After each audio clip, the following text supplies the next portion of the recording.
Bom dia, irmãos, como passaram a semana?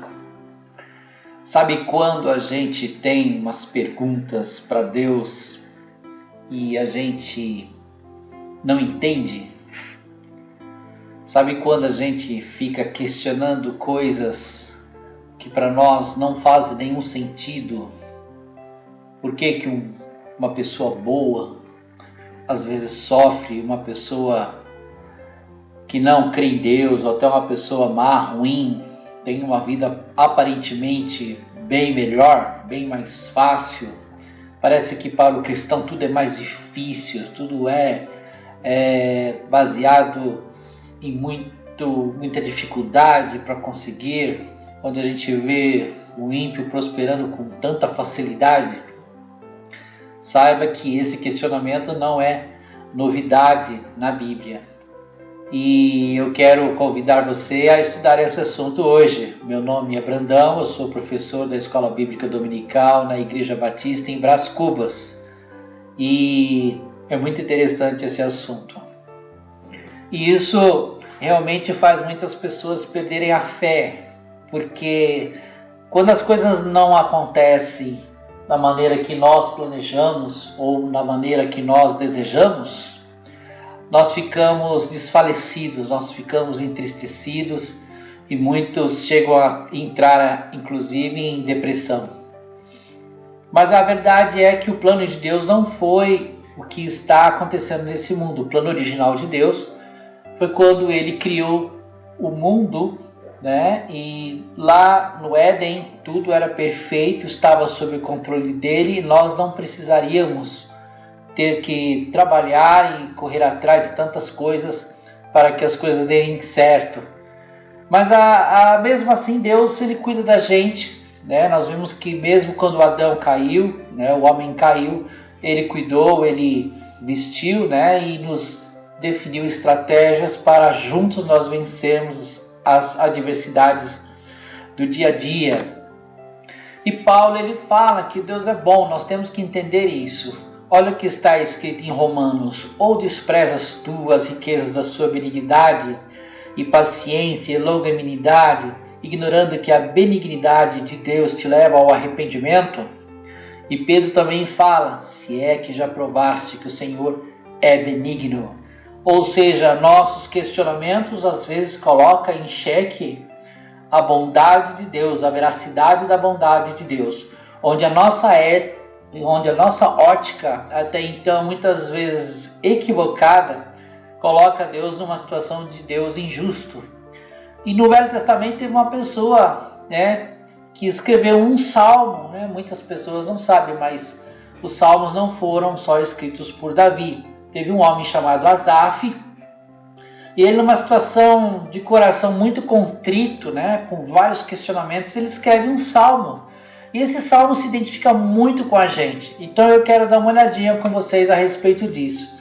É o Salmo 73, versículo 1. Primeira coisa que ele começa falando desse salmo é que Deus ele é bom. Ó, verdadeiramente bom é Deus para com Israel, para com os limpos de coração. E ele começa, a partir do versículo 3, ele começa a falar da experiência que ele teve, dos seus sentimentos, de sua ótica em relação a ver as coisas desse mundo.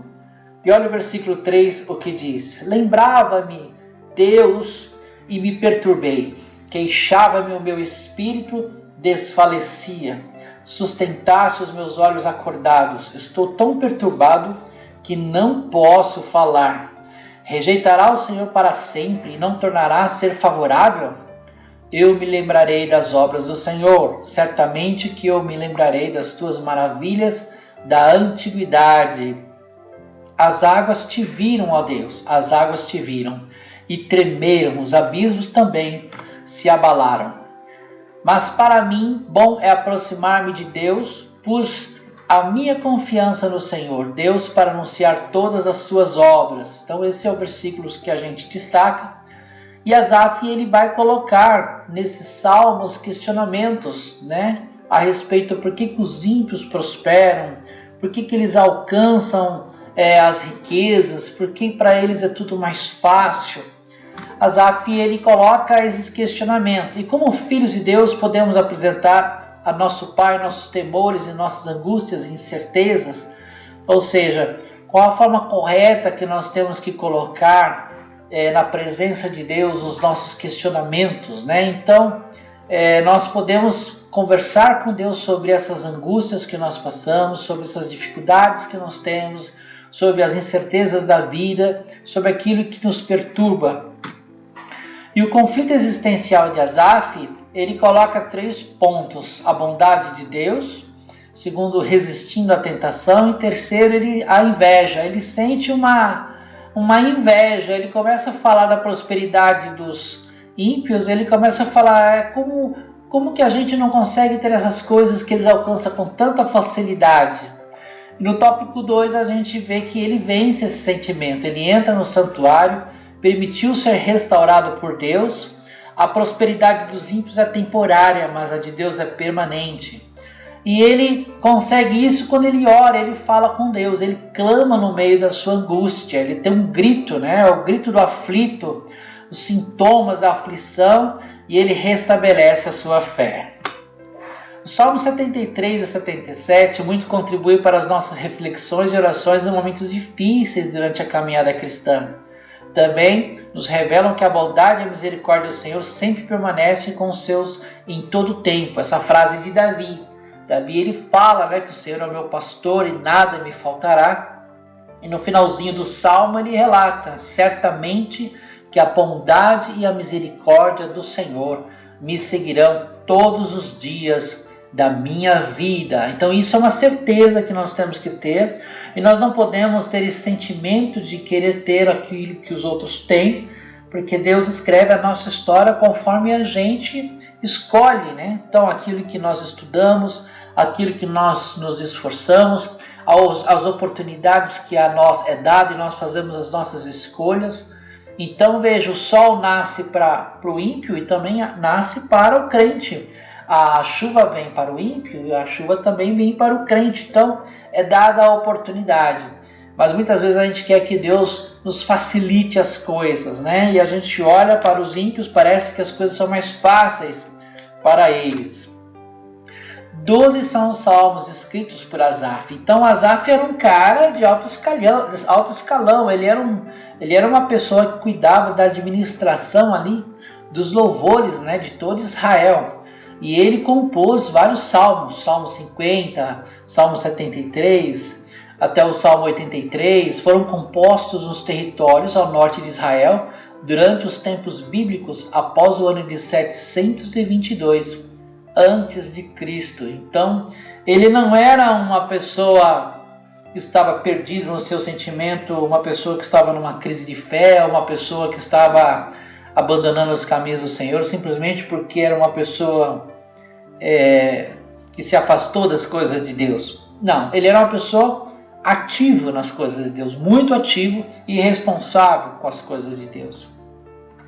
Foi um levita, né, descendente da tribo de Levi, que servia diante da Arca da Aliança, onde foi constituído líder dos levitas de Davi. Asaf foi um músico privilegiado, pois teve a honra de experimentar a glória de Deus. Sim, Asaf era um dos músicos que estava na inauguração do Templo de Salomão. Então ele participou dos 2 reinados, tanto de Davi como de Salomão. E ele teve um conflito existencial, né? Ele começou a parar e questionar as coisas na sua vida. O Salmo 73 registra pensamentos e questionamentos presentes na mente humana ao longo de sua existência, passando por Jó, por Jeremias, por Elias também, né? E por Paulo, e chegando até os nossos dias, né? E são pessoas que passaram por vários questionamentos. Por que a vida é assim? Por que as coisas tomaram esse rumo? Então esses questionamentos existenciais sempre aconteceu na vida das pessoas e na vida desses grandes homens de Deus, né? Por que o ímpio parece ser mais próspero que o justo? Quem não fez essa pergunta, né? Quem já não fez essa pergunta? O Salmo 73 trata dos conflitos existenciais relacionados à fé. Será que compensa viver os valores cristãos? Será que compensa viver em santidade? Porque as pessoas acham, né, ou nós, vou até me incluir, às vezes nós temos o sentimento de que a prosperidade nessa vida é realmente a aprovação de Deus, né? São pessoas aprovadas em Deus, mas não é bem assim, né? Você vai observar que nem sempre essa questão de prosperidade nesse mundo está relacionado ao valor cristão. Você vê lá na parábola, né, onde Jesus fala sobre o Lázaro, né, que pedia as migalhas na porta do rico. E Lázaro, ele foi salvo, né? Então, nós temos que desvincular essa sensação de prosperidade financeira, a aprovação e bênção de Deus. A primeira reflexão realizada pelo salmista consiste na bondade de Deus. Então ele começa falando assim: verdadeiramente bom é Deus para com Israel, para com os limpos de coração. Então quando ele escreve esse salmo, é porque ele já teve a experiência com Deus, ele já, logo no início, ele já declara que Deus é bom. Então, o que eu vou falar aqui abaixo, né, que é o que ele escreve nos versículos seguintes, é uma experiência que eu tive na minha linha de pensamento, mas antes de chegar à conclusão, quero já deixar bem claro aqui que Deus é bom. Na mente de Asaf passaram muitos pensamentos e questionamentos, mas verdadeiramente bom é Deus. A maior demonstração da bondade de Deus foi enviar ao mundo seu Filho Jesus Cristo para nos salvar.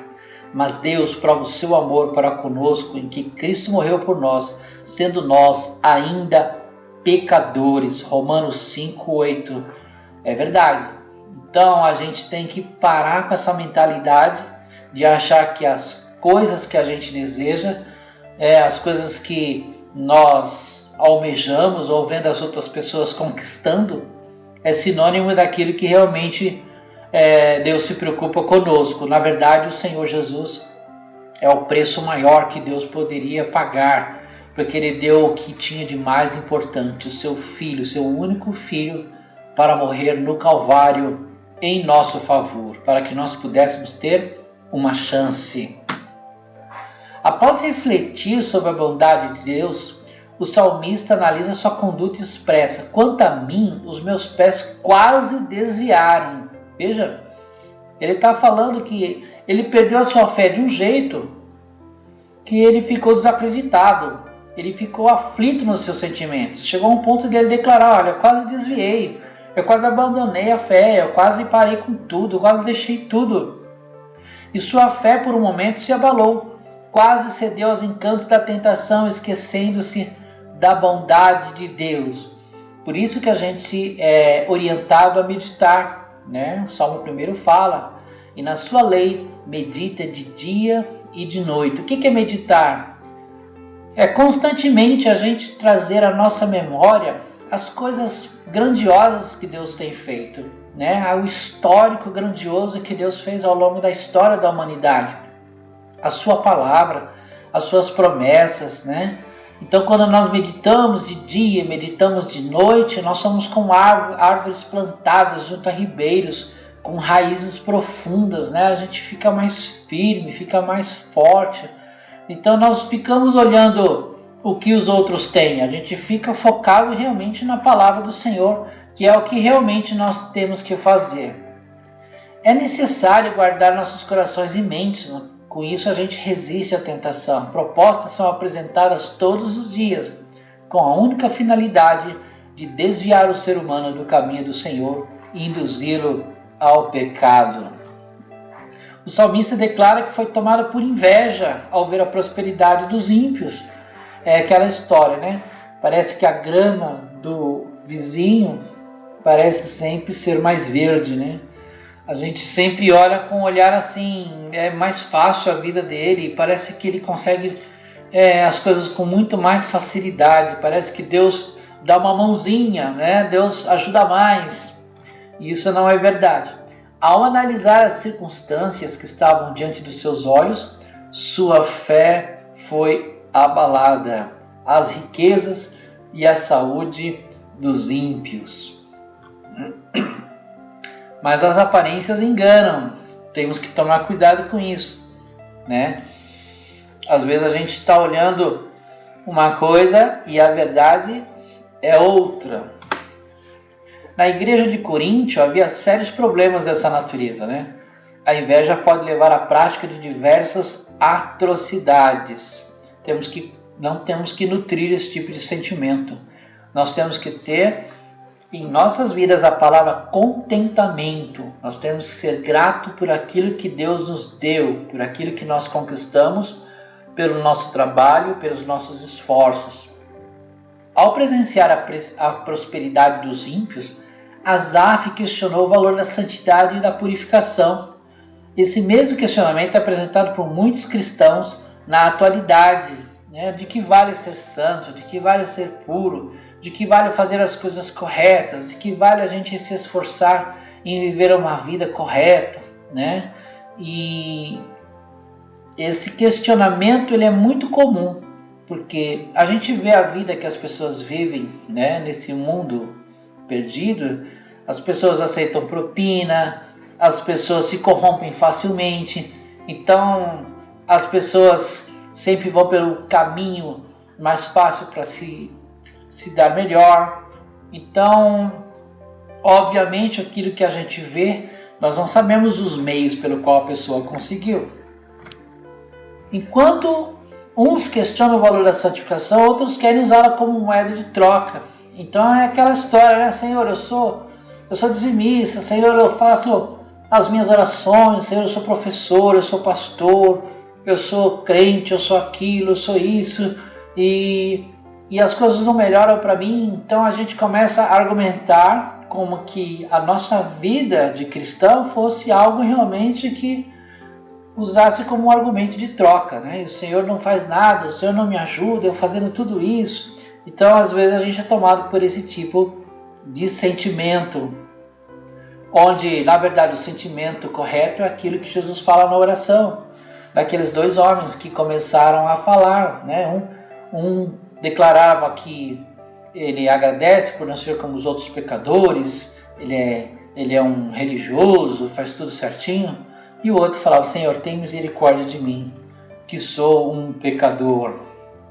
O salmista estava perturbado até que ele entrou no santuário. Então veja, enquanto ele estava nos seus afazeres, enquanto ele estava olhando para as coisas, enquanto ele estava envolvido nas coisas, ele tinha uma ótica.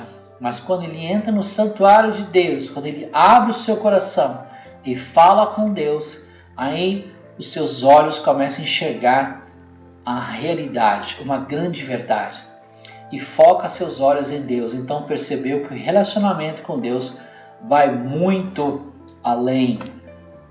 Ao entrar no santuário, Asaf reconheceu que precisava de um concerto com o Senhor. Era preciso reavivar a fé, era preciso renovar a aliança. Então ele viu o seu estado tão material que ele estava, a sua ótica humana que ele estava. Ele começou a perceber que ele estava fazendo as coisas ali, mas ele não estava numa harmonia em adoração ao Senhor. Então ele conserta o seu coração e ele retrata a sua vida na presença de Deus ali no altar. Tal qual Asaf, em muitos momentos da nossa vida precisamos ser restaurados pelo Senhor. Ele permitiu ser restaurado por Deus. Então, o segredo é entrar na presença do Senhor e colocar Deus acima de tudo. Deixar Deus entrar em nossas vidas e tomar a liderança, tomar as rédeas da nossa vida, tomar a frente de tudo.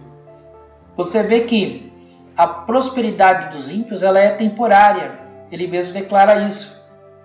Somente após entrar no santuário é que Asaf percebeu que a prosperidade dos ímpios é temporária. E a história mostra isso, né?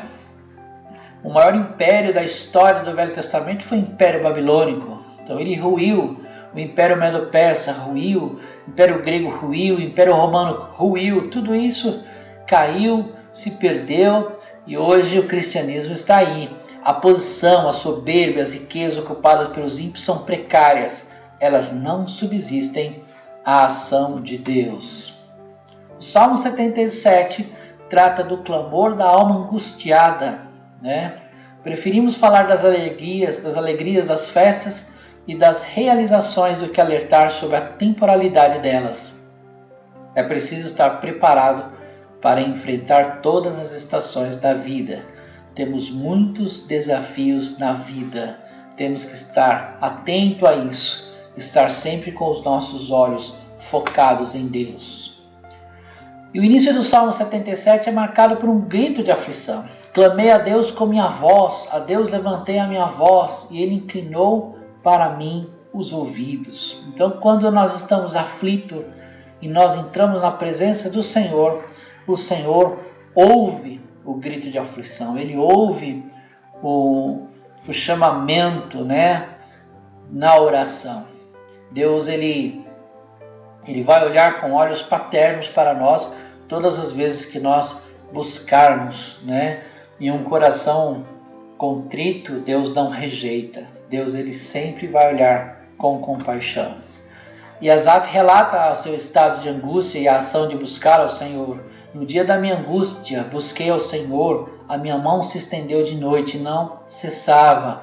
A minha alma recusava ser consolada. Veja, Asaf entrou num estágio que ele não queria nem ouvir ninguém. Ele não queria ouvir a palavra, ele não queria uma palavra de ânimo. A alma dele recusava ser consolada. Ele estava num estágio de aflição, ele estava mergulhado na angústia. E duas lições aprendemos com esse salmo. A angústia pode atingir qualquer ser humano. Ninguém está livre, imune às dores da alma. Nunca deixemos de apresentar nossas aflições ao Senhor em oração. Veja, Asaf não era um fraco na fé. Asaf era uma das pessoas mais importantes na época de Davi, né? Ele era quem servia no templo de Israel. E o salmo relata diversos sintomas da angústia sofrida por Asaf. Não quer ser consolado, ele não queria ser consolado, ele tinha já blindado, fechado o seu coração. A angústia era muito profunda, a alma de Asaf recusava o consolo. Ele também não tinha palavras, ele começou a ficar calado, começou a se fechar, ele não se relacionava mais, ele estava revoltado com aquela situação, ele não queria saber de nada. E sem palavras para expressar sua dor, então ele já tinha jogado a toalha. E ele também estava com um sentimento de rejeição, né? Ele estava se sentindo rejeitado por Deus. E esse sentimento fecha a pessoa, coloca a pessoa num canto. Então ele estava totalmente isolado. E o diabo, ele pega esse tipo de situação, esse tipo de sentimento, ele vai trabalhar nisso muito rapidamente. Então há um perigo aí. Asaf estava se sentindo abandonado por Deus. Ele estava se sentindo abandonado. E muitas vezes a gente já teve esse tipo de sentimento também. Eu acredito que você também. Quando a gente ora e parece que as nossas orações não estão sendo ouvidas, parece que as nossas orações estão sendo ignoradas por Deus. Em Salmo 77:10 percebemos uma mudança clara de direção. Então, ele começa, no momento da sua oração, falar com Deus, seu coração ele muda e ele restabelece a sua fé. E eu disse, palavras de Asaf, isto é enfermidade minha, mas eu me lembrarei dos anos da destra do Altíssimo. O salmista reconhece que a angústia que estava passando tratava-se de uma enfermidade. Veja, as pessoas às vezes começam a ficar até doentes. Esse tipo de sentimento traz até dores, né? São dores psicomáticas, né? São dores ali que vão aparecendo quando a gente está com um sentimento de muita depressão, muita angústias, dores articulares. A própria Bíblia fala, né, que um coração alegre constitui um bom remédio. O salmista começa a lembrar e meditar nas obras do Altíssimo. A partir do momento que passou a olhar para os feitos do Senhor, a fé foi restabelecida. Porque Asaf, ele viveu numa época que Deus era bem presente, né, nessas ações milagrosas de Israel, né? A abertura do Mar Vermelho, as pragas do Egito, né? O reino estabelecido de Davi, as guerras, a Arca da Aliança que estava presente ali. A Arca da Aliança era algo realmente incrível, o que tinha nela, os seus símbolos, o que ela representava. Então Asaf conhecia esses elementos com seus próprios olhos. Então ele parou de ter uma ótica negativista para aquilo que ele estava vendo, e ele começou a ver realmente os grandes feitos do Senhor, e ele restabeleceu a sua fé. Conclusão: mesmo sendo discípulos de Cristo e templo do Espírito Santo, continuamos sendo vaso de barro. Somos totalmente dependentes da graça do Senhor no enfrentamento de tantas situações que parecem querer nos sufocar. Nós vivemos tempos muito difíceis, é verdade, tempos de perdas irreparáveis, tempos de ficarmos confinados, nossos negócios, nosso trabalho comprometido. É tempo agora de nós olharmos para Deus, é tempo de nós olharmos para o Senhor e nos lançarmos na sua misericórdia e na sua bondade. Espero que Deus possa ter te abençoado com a aula de hoje, que essa história de Asaf seja uma lição para a gente, no qual nós nos identificamos muito com ele e também nos seus sentimentos e nas suas reações, mas que nós possamos ser como Asaf, entrar na presença do Senhor, abrir o nosso coração, nos derramar na presença dele e lembrar dos seus grandes feitos, e os grandes feitos inclusive em nossas vidas, e lembrar que aquilo que ele tinha de mais precioso foi o Senhor Jesus morrendo na cruz do Calvário em nosso favor. Então isso é algo realmente grandioso, isso é algo maravilhoso e que nos abriu uma porta, que é a porta da eternidade, uma eternidade de reinar juntamente com ele.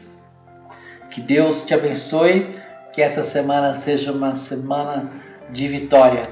Semana que vem estaremos aqui estudando mais uma lição e espero que você compartilhe esse vídeo com seus amigos, dá um joinha aí, faça um comentário e que Deus possa abençoar a vida de vocês grandemente. A graça e a paz, queridos.